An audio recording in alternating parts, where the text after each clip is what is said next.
First of all, I want to say shalom to everyone and welcome to the first lecture in 2021 of the Ghetto Fighters House International Online Series Talking Memory. My name is Medin Shachar and I work at the Ghetto Fighters House as a guide and an educator. I want to welcome our global audience from over 35 countries, including friends and colleagues from Holocaust museums, institutions, and centers, and an especially warm welcome to the survivors and their families that are with us today. We want to thank everyone for their support and interest in our programs. We have some incredible programs coming up in 2021, so watch for them via our Facebook page, our website, and if you're here today, you'll receive updates through our mailing list. And I want to send out a special thanks to our partners today who helped to make this program possible, the Dallas Holocaust and Human Rights Museum and the USC Shoah Foundation. So before we start, I'd like to give you a few housekeeping notes. As you probably know already, you can notice that the lecture will be recorded and you will be available within a day or two on our YouTube channel and on our website. So we will post a link in the chat box for our Talking Memory YouTube channel. As you can see, we have put all our participants on mute in order to avoid unwanted noise during the program, but you can use the chat box to say hi, as I see some of you are doing, and also to send questions that we can ask at the end of the program. We will also be posting our link to register for our upcoming program next week on Sunday, January 24th, marking the International Holocaust Remembrance Day and the 60th anniversary of the Eichmann trial. Our special guests will be Professor Hannah Jablonka and Dr. Tamir Hod for a conversation on the topic between Eichmann and Demjanjuk, two Holocaust trials in Israel. And now, before I continue, I would like to invite Yigal Cohen, the CEO of the Ghetto Fighters House, to say a few opening words. Yigal? Thank you, Medin. Shalom and welcome to the first Talking Memory program for 2021. We are honored to bring this program on the dimensions of testimony together with our friends and partners, the Dallas Holocaust and Human Rights Museum and the USC Shoah Foundation. I would like to personally thank Stephen Smith, Mary Pat Higgins, and Max Glauben for their contribution to this most important subject and for taking part in the program today. I also want to wish Max a happy 93rd birthday, Mazal Tov. I'm looking forward to learning along with our global audience about the future of Holocaust testimony with our very special guest. Wishing everyone a meaningful learning experience today. Thanks. Thank you, Yigal. And I also want to wish Max a belated happy birthday. His birthday was, he told me, was on January 14th. And I see Mary Pat has already put up a heart, and that's wonderful. Anybody else that wants to add a heart or a happy sign, please, you're welcome. I think we're celebrating, can I say, 93rd, right? He doesn't feel 93. Okay, so we're gonna start our program. Documenting Holocaust testimony has evolved over the past 75 years, and as technology has advanced, thousands of survivors have been able to leave a tangible legacy. Still, the ability to give a live testimony in front of an audience has been one of the most effective ways for survivors to share their difficult stories. As more and more survivors are passing, we find ourselves standing at an inevitable crossroads. Dimensions in Testimony is an initiative of the USC Shoah Foundation with the Illinois Holocaust Museum and Education Center, with technology by USC Institute for Creative Technologies, and concept by Conscious Display. And the DIT its goal is to record and display testimony in a way that will preserve the dialogue between Holocaust survivors and learners far into the future. Many museums, such as the Dallas Holocaust and Human Rights Museum, our partners today, have embraced this technology in order to eternalize the testimony of survivors from their own community for future generations. In this program, Dr. Stephen D. Smith, the Finzi Viterbi Executive Director of the USC Shoah Foundation, and Mary Pat Higgins, President and CEO of the Dallas Holocaust and Human Rights Museum will discuss the cutting-edge new technologies in storytelling and virtual reality and how they are being implemented in the museum space today. We are honored to feature special guest Max Glauben, a Holocaust survivor from Dallas and one of the participants in the Dimensions in Testimony program, who will share his thoughts on his personal virtual testimony experience. We begin today's program with Stephen, and I would like to give a short introduction. And then we're going to go to a quick clip, and then we'll start our program. Besides being the Vinci Viterbi Executive Director of USC Shoah Foundation, Stephen holds the UNESCO Chair on Genocide Education. Smith founded the UK Holocaust Center in Nottingham, Hampshire, England, which I have visited, and it's incredible, and co-founded the Aegis Trust for the Prevention of Crimes Against Humanity and Genocide. Smith has served as a producer on a number of film and new media projects, including Dimensions in Testimony and the VR project, The Last Goodbye, which I recommend seeing as well. In recognition of his work, Smith has become a member of the Order of the British Empire and received the Interfaith Gold Medallion. He also holds 2 honorary doctorates and lectures widely on issues relating to the history of collective response to the Holocaust, genocide, and crimes against humanity. And welcome once again, Stephen. It's wonderful to meet you. But before we start our talk, we're going to take a clip that discusses a little bit about Dimensions in Testimony. So Itai?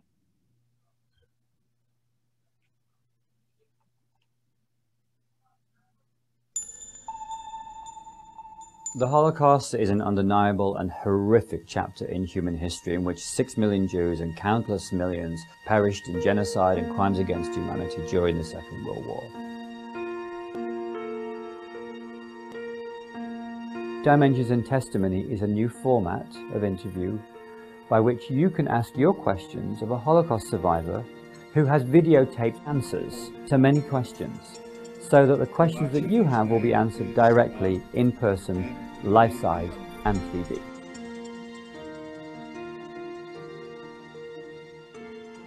What was life like before the war? I had a very happy childhood. I loved to be together with my family. We understand very well the power of conversation between Holocaust survivors and the younger generation. We've seen it in our schools, we've seen it in our universities.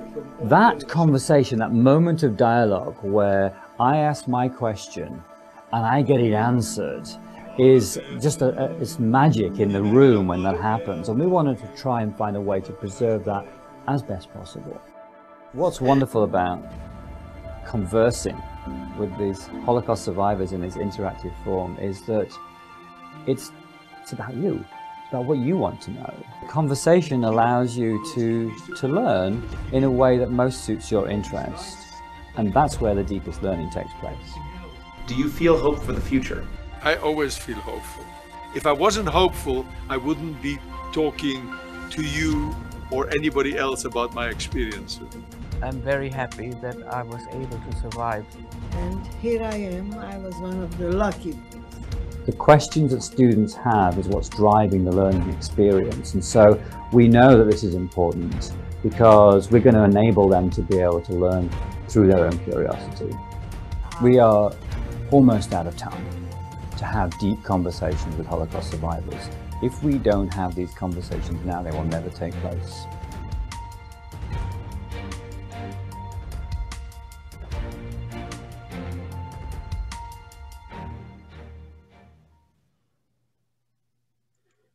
Okay, so I think I want to go back for a moment when I went to the National Holocaust Center. I think it was in 2015 or 2016, and someone from the USC Shoah Foundation came to talk to us about new dimensions in testimony back then. And you know what? I said, that's a great idea, very imaginative. It's not going to happen. It's not going to happen. It sounds so beyond what I could imagine as a testimony. So I was talking with some people, and I was thinking, where does the idea come from when you this genesis of this new format, this new dimension in testimony, and how is it different from what we're used to, the conventional forms of giving testimony. Well, Medine, thank you so much for having me today. I really appreciate it. I want to acknowledge all the Holocaust survivors that are on here today as well. I also want to just say, you know, it's fantastic to be with you today, not least because my journey into learning about the Holocaust began at Lochamea Ghetto and Yad Vashem in Jerusalem. You know, nearly 30 years ago, I sat in your archive and rifled through all of the wonderful things that you have there. And also, it was right at the time when you were forming Yad L'Yeled. And I was so impressed at that moment about how important it is to bring the story to younger learners. And in a sense, I think this is a continuum of that. What I saw in Yad L'Yeled, you know, 25, 30 years ago was that you were immersing your visitors in the history and allowing them to explore the history. And in a sense, this is a testimony format that draws off that exact same learning methodology. It's about curiosity. Actually, it began nearly 10 years ago. Heather Mayo, who is now my wife, at the time was not, and I were at Yad Vashem, and we met there, and she was doing a project on intergenerational testimony, how it gets passed down through generations. My own PhD was on the issue of how testimony changes over time. And one of the things that I came to was the fact that dialogue, getting into conversation is so really important. And on the, I see today on our Zoom, we have Henry Greenspan. Thank you, Henry, for introducing me to that concept through your work in the 1990s on listening to Holocaust survivors. And so I was pursuing my work around conversation when Heather said, you know, Holocaust survivors won't be here. And the conversations that we're having now in classrooms across the country and across the world, and this amazing engagement that we have by which the things that are most on our mind get answered, won't be there for my grandchildren. And at the time, I was actually working at the National Holocaust Centre in the UK, and I had observed that when Holocaust survivors who came in every day to give their testimony to the students, when they'd finished their, whatever it was, 45 minutes of presenting their testimony, the hands would go up and questions would be asked. And I never once heard a question along the lines of, let's just say, take Max's story. What day were you deported from the Warsaw Ghetto? Was it the 13th or 14th of May? Those weren't the questions that were getting asked. The questions that were getting asked is, do you believe in God after your experience? Did you seek revenge? How do you feel about racism in the world today? The questions were all about the consequences of what they had just heard. And yet when I was looking at the testimonies that we have, and you know, today we have thousands and thousands of testimonies, which do explore many issues like that, they're never asked in that way. And so when Heather came up with this idea of why don't we put the questions to the survivors that young people ask, it didn't take us long to come up with a list of about 500 regularly asked questions. And so we started the project to try and research that. On our Zoom call today, I also see in our guest list, Pinchas Guta, who you just saw on that film a few moments ago, also a survivor of the Warsaw Ghetto, like Max Glauben. And it was a call to Pinchas sometime in 2011 to say, Pinchas, would you mind coming to Southern California to the Shoah Foundation? I just have a few hundred questions to ask you, which started this project going. And he was, in fact, the first interviewee in this holographic interactive project. And thank you, Pinchas. He is the pioneer, isn't he? And for the VR program as well, he's also included in that, which I highly recommend, The Last Goodbye, which is another stage in bringing a virtual space that is a real space to people that maybe can't get there or won't be able to visit. Yes, actually, it's good that you mentioned that because these are both new technologies. And it's really important to stay, for everybody on the call, this is not a technology project. We are using advanced technologies. We are inventing technologies. In both cases, Dimensions in Testimony and The Last Goodbye, it was the first time the technologies that are used in those testimonies were ever used for anything ever. So we were on the bleeding edge of technology. But I remember sitting in the room somewhere around about 2012, maybe, with, I don't know, a dozen scientists from the University of Southern California, and they were telling me about all the various technologies we could use. And Heather and I sat there and said, I'm really sorry to tell you, this isn't a technology project. This is a testimony project. And the most important thing here is, what are these important people who have experienced this history and have got to say about it? And what emerged out of that, Madine, was because we put testimony first, what we ended up with was these very large data sets of testimony. For example, if you go to the archive and you look at Max Glauben's testimony, I think it's around about 3 hours, his original testimony. He spoke for 5 days for dimensions in testimony. Pinchas Gutter's testimony is 2 hours and 20 minutes. He has over 20 hours of testimony in dimensions and testimony. So in fact, these are enormous testimonies in which, because the questions are coming from a whole variety of sources, every question you could possibly imagine is getting asked. And so they're able to talk about a much wider range of topics. And so therefore, we see these as almost like databases of answers to questions that the survivors gave, which then you access by asking the video questions. So there's nothing actually too fancy about this. It's just an access platform to get at the questions that they answered, so that you can find the things that interest you most. It's almost like you're saying that that fourth wall is broken, that wall that maybe a person wouldn't ask a question of a live survivor, but maybe they'll ask the virtual. That was one of the, sure, but... in fact, was one of the outcomes. I remember being at an event in Britain, actually, and a journalist from Germany came in, and she was talking to Pinchas Gutter, the dimensions and testimony version of Pinchas Gutter, and asking him some questions. I didn't sit in with her. She was in with several other people, and as she came out, she said to me, "Thank you so much for this opportunity." I said, "Fine, thank you very much. Thanks for coming." She says, "No." She says, "This is a reset for my life." And I said, what do you mean? She said, "Well, I grew up in Germany, and I was always afraid to ask the really difficult questions about the Holocaust. Why did it happen? What does it mean? And how do you feel about me?" That is, as a German person that grew up in the 60s and 70s. And she said, "Pinchas Gutter gave answers to those questions that I would never have dared ask in real life. But I feel like I can sort of reset my thinking about my identity from this moment on." So that was really, really interesting to hear. Wow, that's another addition, right? Another bonus that I didn't even think about, as far as, because you do put the learner first. And I think that was said in the clip as well. So that makes it different. I'm curious how many survivors actually took part in this project. I know 2, maybe 3. Yes. I think we're at 34 right now. Yes, we're currently working with the Sydney Jewish Museum that's interviewing one survivor every 2 weeks. So it's 1 week on, 1 week off, and they will have 6 additional testimonies in Sydney for our Australian partners. We've also started to interview in different languages, Nadine. So we've interviewed in Spanish with our colleagues in Mexico and in Buenos Aires. And we've interviewed in Russian. We have 2 Russian testimonies, which are really, really remarkable.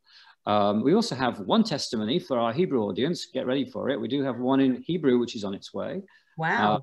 We interviewed Ziggy Ariav from Tel Aviv, and his testimony will be with you in Hebrew shortly. So it's really great to see these different language groups coming up. In addition to that, although we haven't extended to genocides other than the Holocaust dramatically, the Shoah Foundation does cover over 10 genocides in its main archive, as you might be aware. But the only one that we were able to do that was pressing for time was actually the Nanjing Massacre, because obviously the survivors of the Nanjing Massacre are of similar age to the survivors of the Shoah. Mm. And so we interviewed a lady called Shah Shukin. She was, she's from Nanjing, China, and she came to Los Angeles for a week. And just a month or 2 ago, we interviewed one of the very last comfort women that were subject to sexual violence and sexual slavery during the Japanese occupation of most of the Far East. And there's only literally a handful of them alive. And so we've been interviewing in Mandarin for those interviews.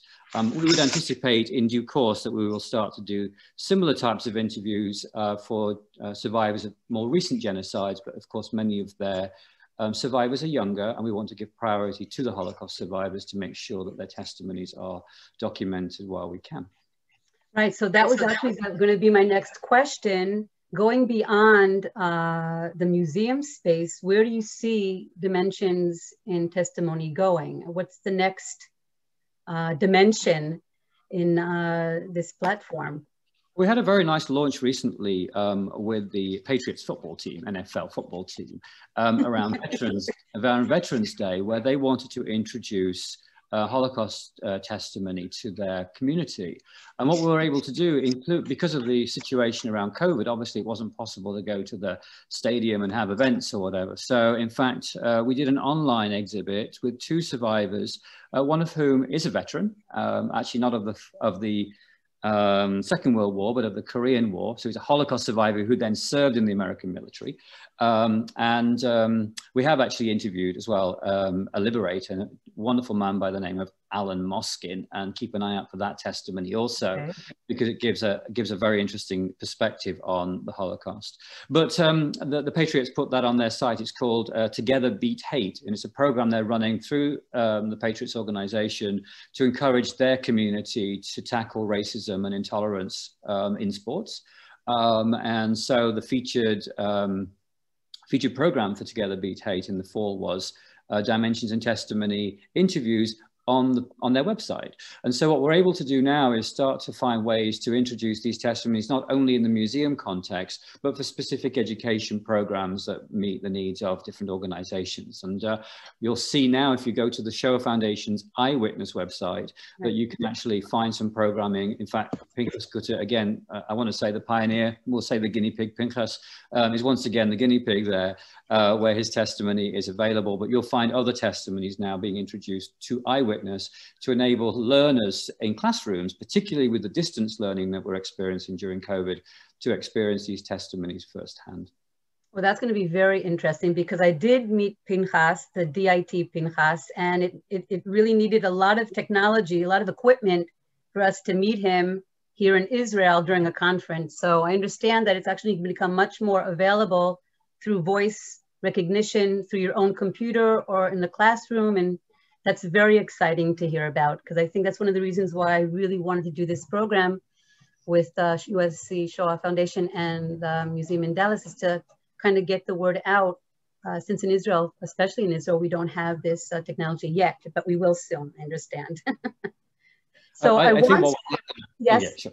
So all I'm going to say is that when we filmed these interviews, we did so with what they call future proofing.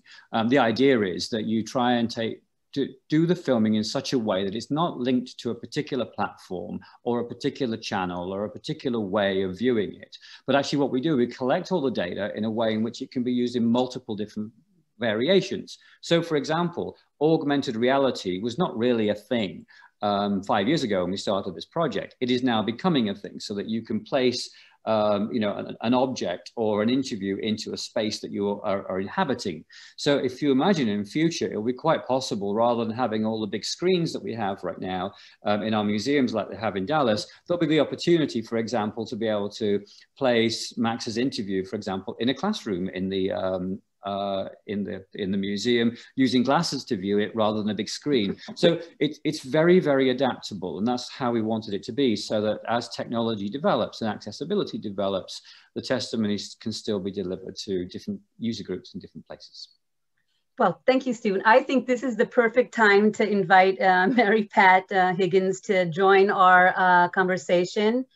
So I'd like to invite you to unmute. Hi. And just a short introduction so everybody knows who Mary Pat is.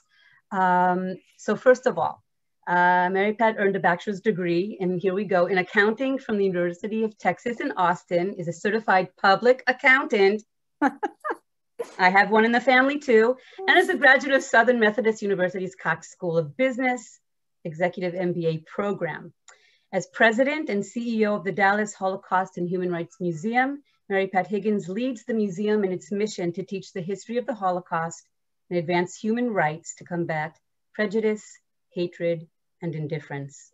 Under Mary Pat's leadership, the museum underwent a significant transition as it moved from its transitional location to a new permanent home, Mazal Tov, which opened to the public on September 18, 2019. The new state-of-the-art facility, which I can hardly wait to see, accommodates an expanded core exhibit and a large volume of visitors. Additionally, it enables the museum to grow its education program. The vision for the new museum includes a broadened perspective with exhibits and narratives focused on human and civil rights, pluralism and diversity, and other genocides, in addition to the history of the Holocaust. Mary Pat has been a longtime advocate for children in educational initiatives. Prior to her role at the museum, Mary Pat served as associate head and chief financial officer at the Hockaday School in Dallas.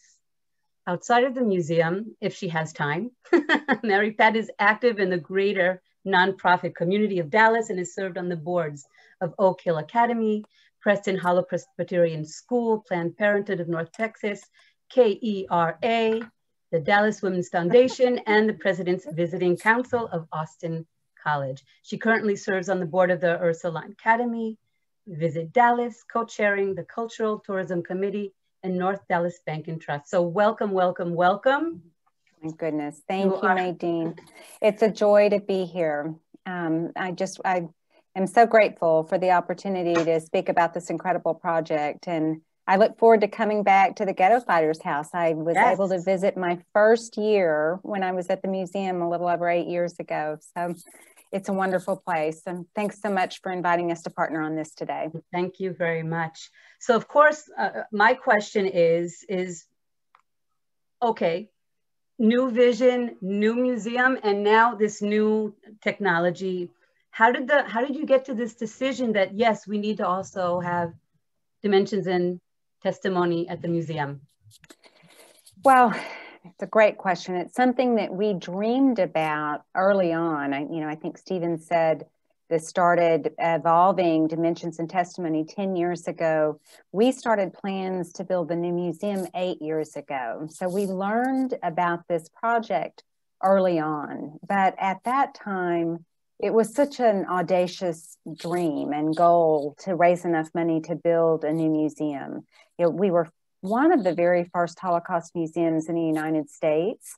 I think it's pretty incredible that we were founded in 1984 in Dallas, Texas, and there were only 125 Holocaust survivors in Dallas at that time. So and Max was one of those founders. So they did something very visionary. In 2005, we moved downtown Dallas and had a very small 6,000 square foot museum. So the goal of building this new state-of-the-art permanent home was a pretty big goal. We had a small budget. We really had a small group of supporters. And so initially, we didn't have the confidence to add dimensions and testimony to our project. But we continued to monitor it as we were designing and building the museum. And I have to say, it was an opportunity of a lifetime for me. And you shared with everyone that I started my life as an accountant. Thank goodness I discovered work that is so deeply meaningful. I still love a good spreadsheet, but this is, is really making a difference in our community. It's impacting the behavior of the students who visit our museum. And so as we started building this exhibit, really from the inside out, we were working with Michael Berenbaum and Eddie Jacobs on the design, and Michael kept coming back to one of the precepts or, foundational guiding goals of this exhibit was to rescue the individual, to personalize it. The 6 million is such an amorphous number and it's a statistic, but students learn best from thinking about the impact on an individual. And so we built in short clips of survivor testimony throughout our Shoah exhibit using a lot of the original USC Shoah Foundation testimony. And then when we got to the point that it became clear that we could raise that little bit of extra money to add this theater, we went for it. And, what's amazing is we had one ask. Max has so many people who admire him and, are just in awe of him in Dallas, that we went to a family to ask if they would support adding this theater and allowing us to film Max. And they said yes, before they even left the room. So it was the easiest money that we raised. And I know that they're proud and we're incredibly proud.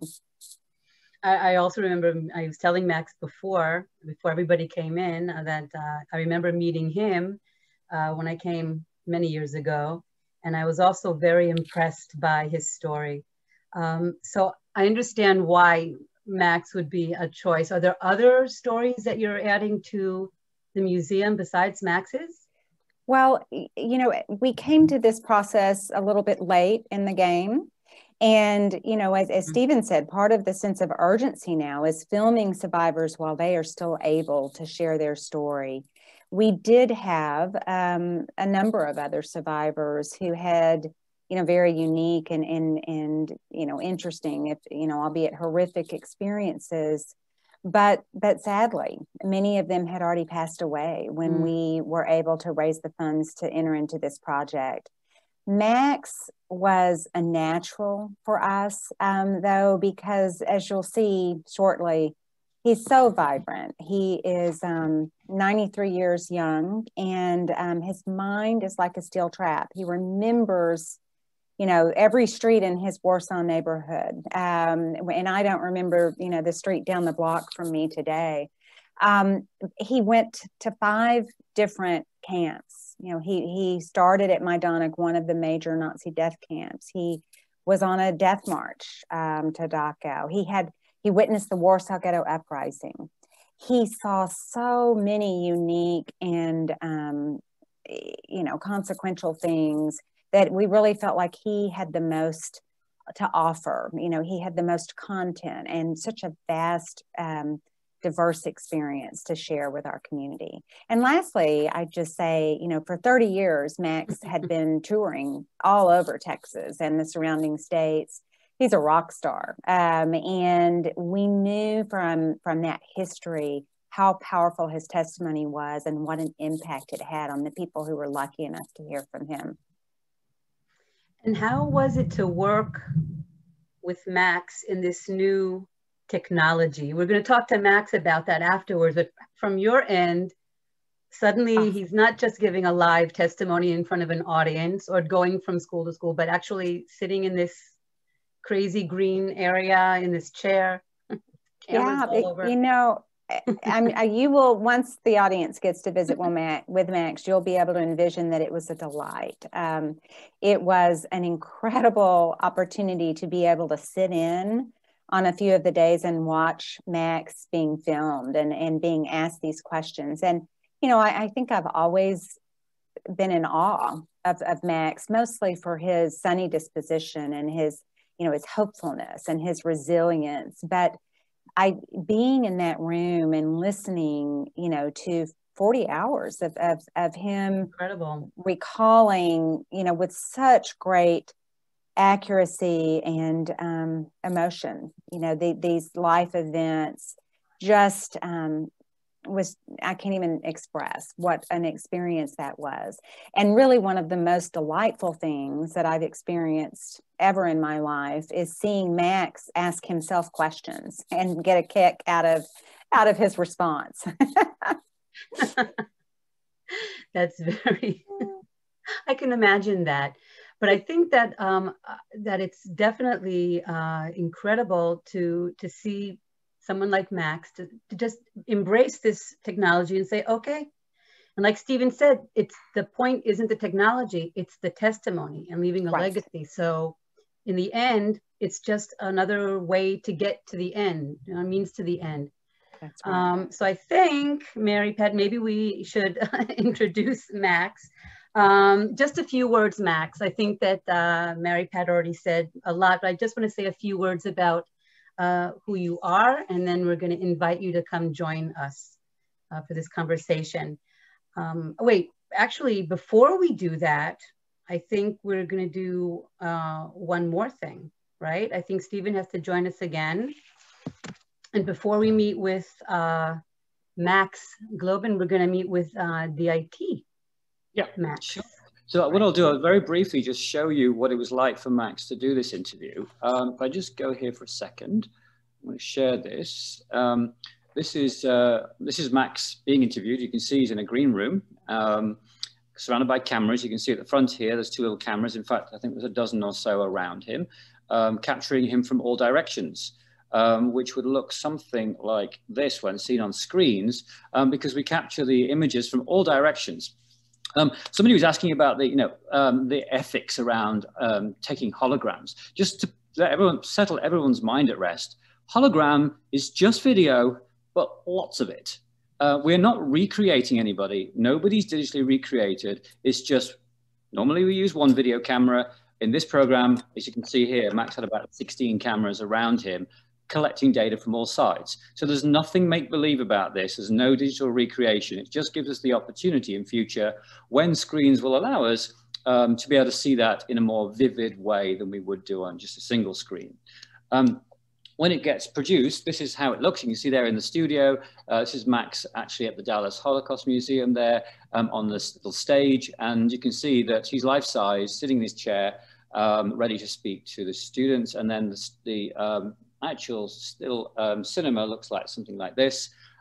It's always difficult to photograph in a dark room when you've got a light source. He doesn't look like a ghost when you're actually in the room, because the human eye is much smarter than camera, and it can discern the difference between different light sources. Here you see him as rather bright and ghostly because it's the way the camera reads the room. You'll also see on the screens here on the side, these little blue screens, in the introduction to Max's testimony, we learn about his story. And in fact, the whole room is like a big projection room, and we're able to learn about, from him, using his voice from his testimony, about his story, so that when students begin to talk, they have some context. And that was a good question that I think Leah or Emily asked a moment ago about context and how do they ask questions when they don't have context. They get provided with context, either in the cinema here in Dallas or online. So I just come out of this for a second, if I figure out how to do that. Stephen, I'm going to interrupt you. That picture was of Max's family seeing this experience for the first time. And it brought tears to his wife's eyes. It was amazing. Yeah, I see that some of the Glauben family are on, and thank you for loaning him to. Very grateful. So I'm just going to go back and share screen again and just show you what the finished product looks like here. So obviously I'm showing this on a computer screen, and we're not seeing it life size, and it's rather sort of small in the black space, but usually this would be experienced as a full screen. Let me just check this is working. Can you hear me?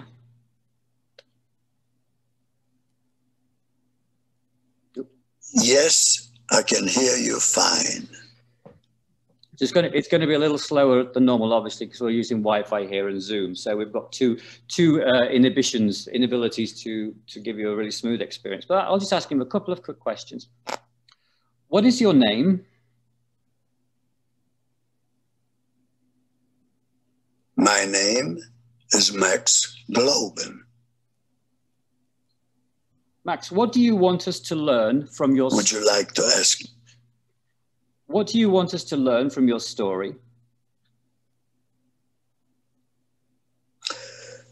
Treat everybody around you the way you like to be treated, and respect them for who or what or whatever they are.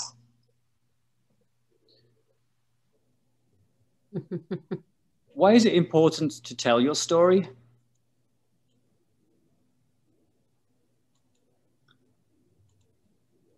It is my belief when people are listening to us,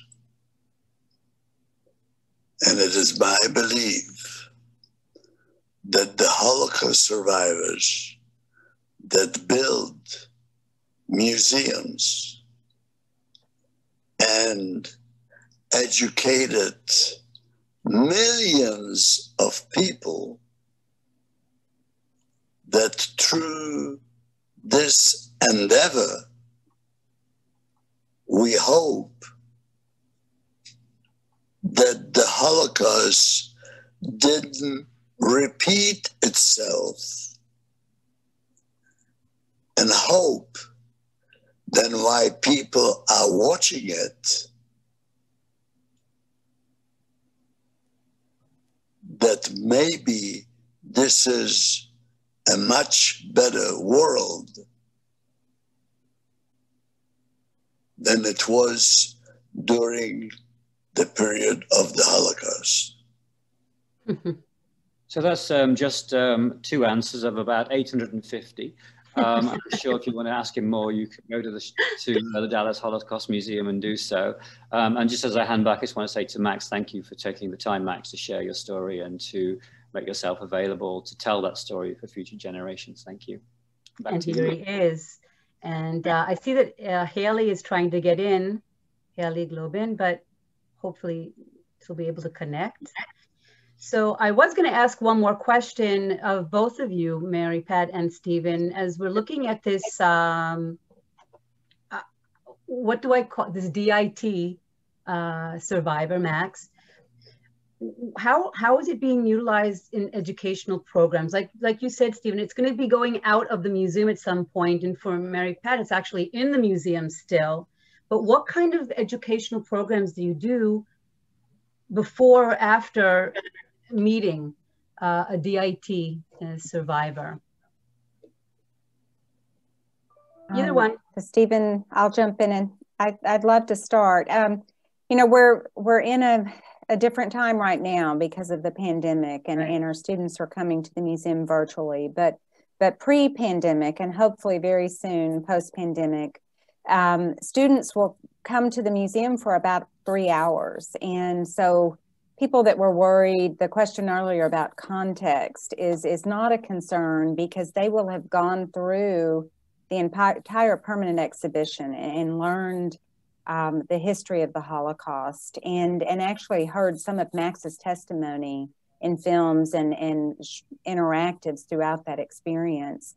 And we'd love to get those students particularly to come to the Dimensions and Testimony Theater and have the opportunity then to ask Max questions. It's ideal if our visitors can go to the theater after they've gone through the Holocaust exhibit. They have questions, you know, about history. They have questions about Max's experience that they just learned about. And it's really fascinating. You would think that the students who are so tech savvy would sit in the room and think, oh, this isn't real. But it's so obvious by listening to them that they get caught up and they feel like they are speaking to Max. And just as Stephen said, you know, they ask him questions, you know, like, did you ever smile in the concentration camp? Did you have friends? Do you forgive the Germans? And it's just incredibly meaningful in that context.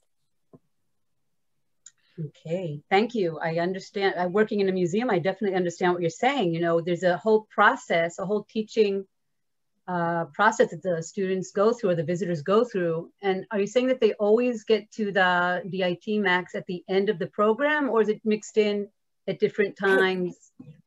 You know, from running a museum, right? From running a museum, it's a big puzzle getting large groups of students through. So it doesn't always work that way for students. We try to make that possible. But regardless of the timing of when they get to see him, they're learning while they're at the museum, they're immersed in learning the history of the Holocaust. And this opportunity to learn from Max's personal experience just makes it a much richer learning experience. Can I just share screen with you for 1 second, Yes. everybody? Just to show you here, if you don't have an eyewitness account for the Shoah Foundation, I suggest you get one. I'm just going to show you where this is. It's eyewitness. You can see up here, letter I, witness.usc.edu. We're going to put this link in the chat in just a second. And you can see here, this is the first online activity we've done with Dimensions in Testimony. And you can go here and you can follow this once you're signed up. And when I resume testimony, because I've actually done the first part of this, I will come to a window here where I can actually speak with Pinchas Gutter. So it's worth, for those of you who are teachers or interested in this, there is lots of contextual material around this that you can you can find here. And you can see Pincus there, and you can even type in a name, as well as ask using the voice recognition. So if I just type in what is your name, hopefully it'll answer that. Yes, he's answering.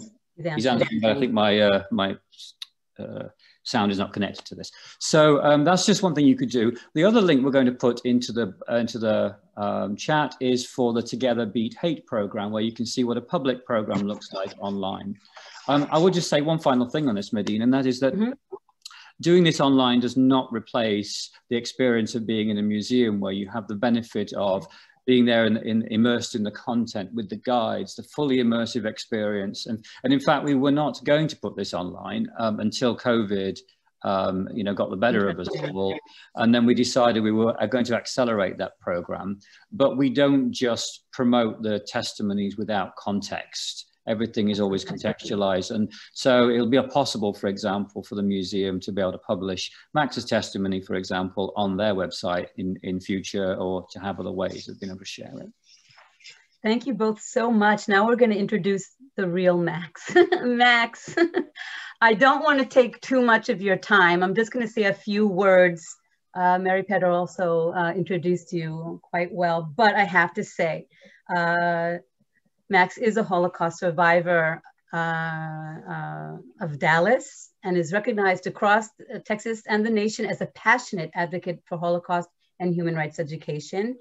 He was born Glauben in Warsaw, Poland in 1928. Now we really know your age.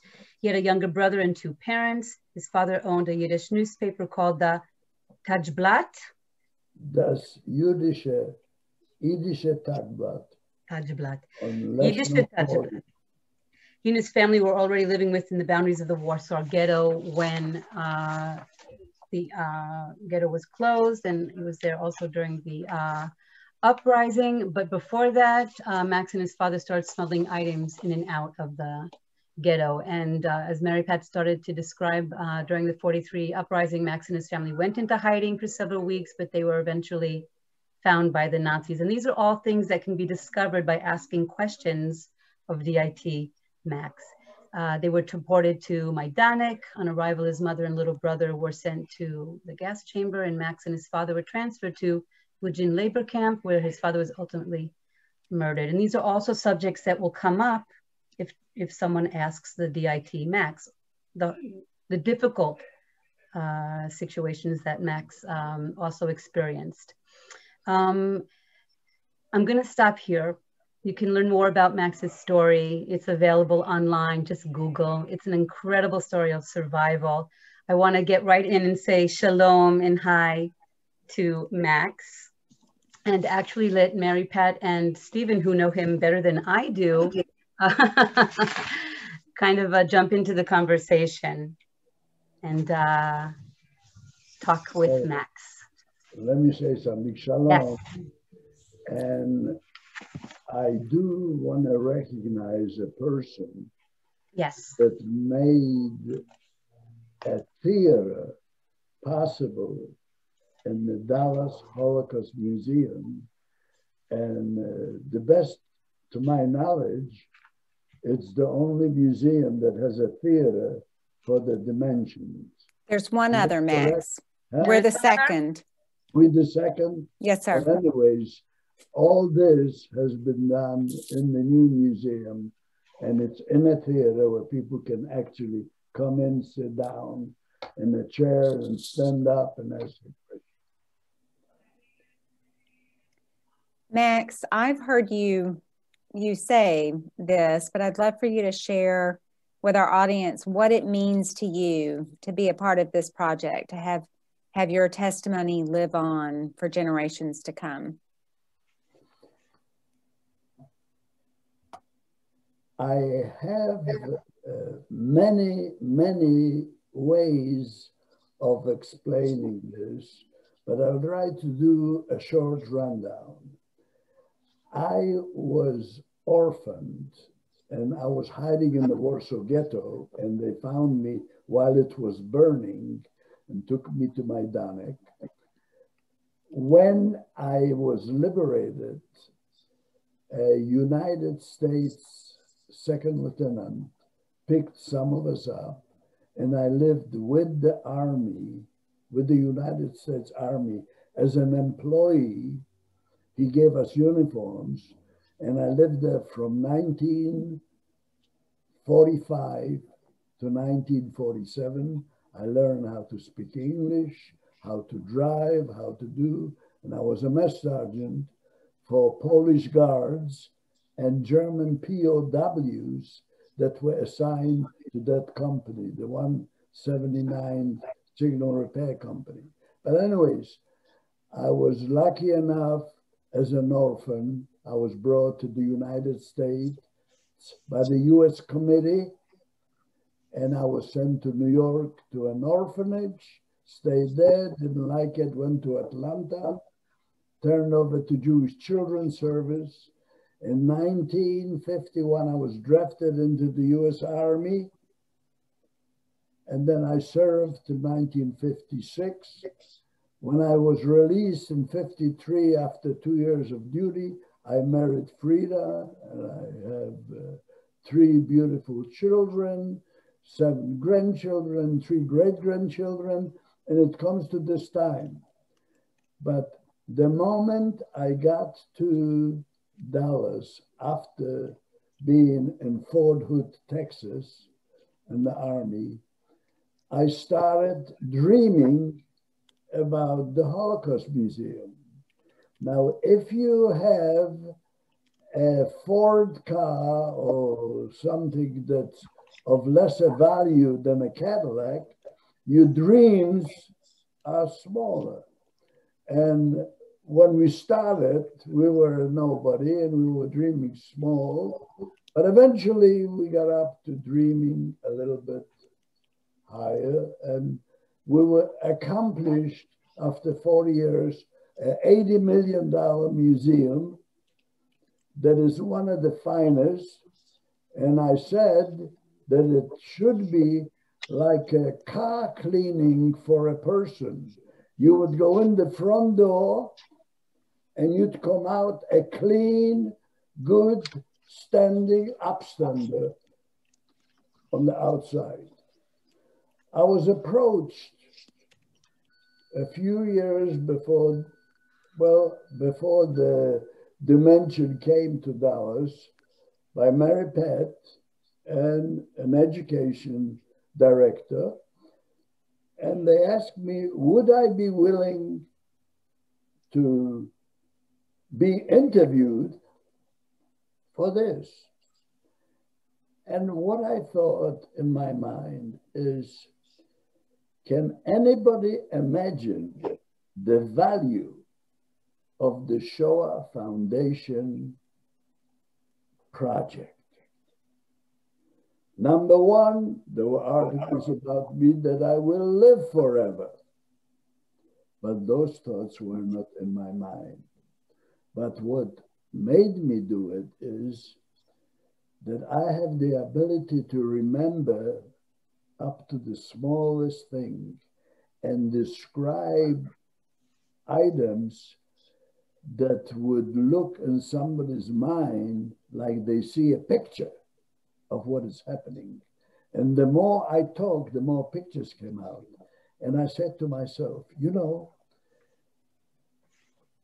Moses got to the Mount of Sinai and God gave him the 10 Commandments.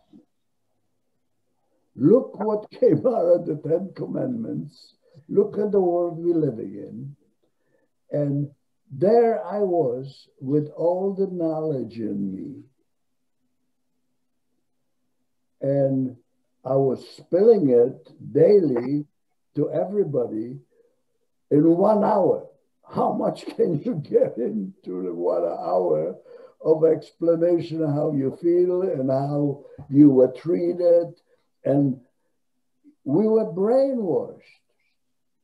So I decided to spill the beans any way I could that they would be used in educational ways and teach the people that we have both sides.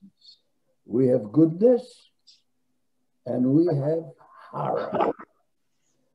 Isn't it better to show the horror? So that was my feeling. And can you imagine that after I'm gone, my great-grandchildren and anybody in this world can go into our museum or maybe another one, because these things are transferable. And if they want to ask a question and not only get a true answer, but made them witnesses, because we were witnesses to the Holocaust. And every time you talk to a Holocaust survivor, you are made a witness. Max, can I ask you, just for the benefit of everybody that's joined us today, what was it like for you to do that interview? Just tell them about what you did and what the routine was like and what it felt like to complete that task. Do you want, the way I can describe it is, you have a job and you are an individual. You control your bio. When you have a job, it's like you have chains on there. You have to get up in the morning and do your job and do the things. When I sat down in that chair and I made up my mind I'm going to spill the beans, I said, there it goes. And the more I started releasing the pressure that was inside of me. Do you understand? Any bitterness that I might have had against somebody else went away. But I tried to do away with that, because I'm one of those guys that studies yourself, and I'm considered mechanically inclined. Hate eats on you, not on the person that you hate, because they don't even know that you hate them unless you tell them so. So it grows in you the same way as if you bake a loaf of bread and put some yeast into the dough and put it in the refrigerator, it grows by itself. You don't have to do anything else. So that's how it works on you. So I decided, in order, so maybe I live as long as Moses, 120, get the hate out of me, and let it eat on other people and not on me. So anyways, when all this kept on going, when you talk about one thing and you have a memory like me, I noticed that something else was happening at the same time. So that's why I had so much to tell. And there were certain abuses that you get in your life. It's a secret if it's done by somebody that maybe you know or somebody maybe you don't know, but you're embarrassed for the people to know it. Mm-hmm. So while I was there, I noticed some, and I asked them, should I tell it or should I not tell it? Because if I didn't tell it, then I might be a liar, you know, and why didn't you tell it and all that? So in an easy way,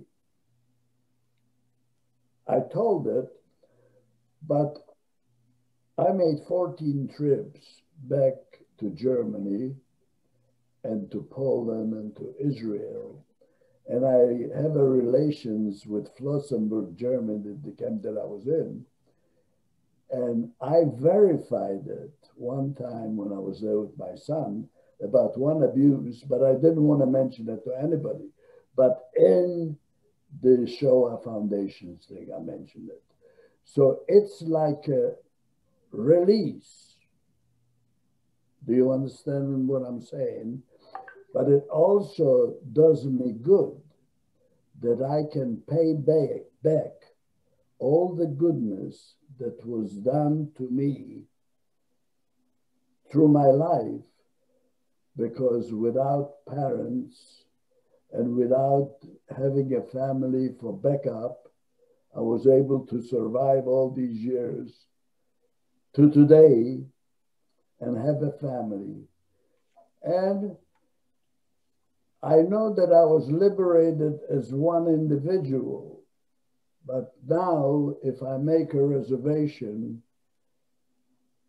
in a restaurant for any birthday or what, it amounts to more than 20 people. So do you realize what the liberators have done? And that's why we are so grateful to the liberators and to the United States Army that liberated us. Thanks, Max. Then again, I don't think we have enough time. No, we're fine, we're fine. That what I expressed is a true way of all the things that I think more than anything, what you just said, Max, really brings the point back to what Stephen was saying. It's all about the testimony. It's not about the technology.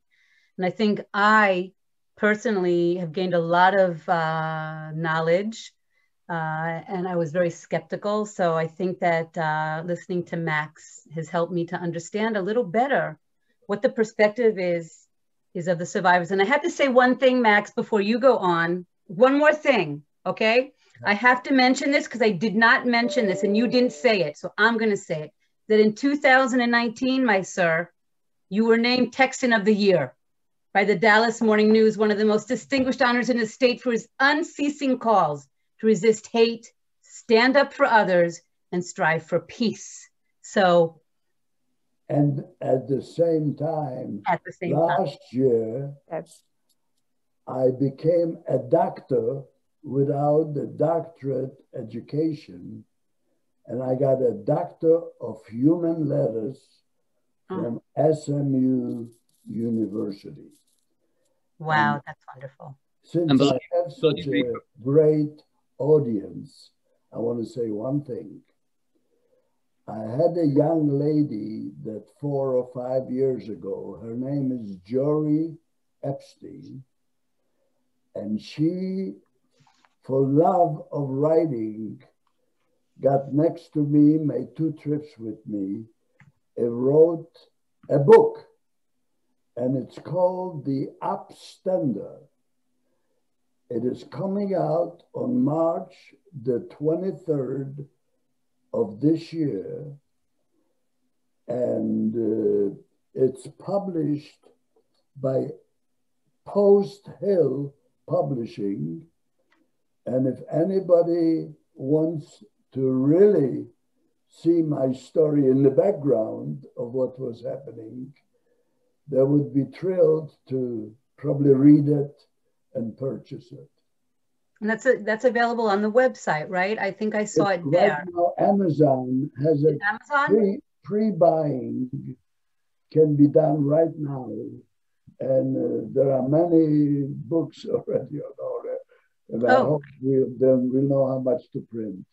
And I didn't look at the camera, so everybody. You were perfect. You were perfect, everybody. So I wanted to close. I want to say thank you, first of all, to Max, and thank you for your family for joining us as well. And thank you, Stephen, and thank you for monitoring the chat, along with our people in the backgrounds. Thank you for answering everything. And Mary Pat, thank you so much for sharing with us your experience. How do you produce how do you take a Max Glauben and bring him into the museum as a part of the Dimensions and Testimony project? And Max, of course. He brought himself in. Exactly. That's what I wanted to say, that you were not alone. You had, well, how many were there? 30 other survivors? that helped start the movement that led to the creation of the Dallas Holocaust and Human Rights Museum. I remember when it was just a dream when I went to visit, and I'm so glad that it finally came to fruition. And we can hardly wait to visit. All the Holocaust survivors all over the world. And shalom to some of my family, Nachmanis in Israel. So let's make this a better world. Absolutely. I want to say Mazal Tov on your honorary doctorate. Yes. For those of us who do have PhDs, we know that you did it the hard way. So very, very well deserved and very proud of you and just love knowing you. And I want to say, I know Mary Pat and I will both share this, that we're going to treasure every word that you've shared with us, and we will play it forward for future generations, and we will treasure it because you've given us such a big part of your life, and it's deeply appreciated, I'm sure, by everybody on this call. And that gives me the greatest reward and pleasure. Thank you. Well said, Stephen. Thank you. Well said, Stephen. Absolutely. And thank you, everybody, for joining us. Thank you for your questions. I want to thank, again, the two partners in this amazing program, as well as Max, the USC Shoah Foundation. Thank you so much. And Stephen, thank you for your innovation. And I want to thank Mary Pat Higgins again, the director and CEO of the Dallas Holocaust and Human Rights Museum, for sharing your experience and creating this beautiful space. And Max, once again, we all want to thank you and we honor you. We honor you for telling your story and telling us all the bad stuff and getting all that hate out. I think that was probably the most impactful moment when you were sharing your story today. Thank you. And this whole thing was a surprise to me. All I was told is I was going to say answer a few questions, but thank you very much. And thanks for Shoah, and. Okay, so I want to say goodbye to everyone. It's good morning, good afternoon, and good evening here. It's already nighttime. And Laila Tov, we say. Good night. V'shalom. Laila Tov.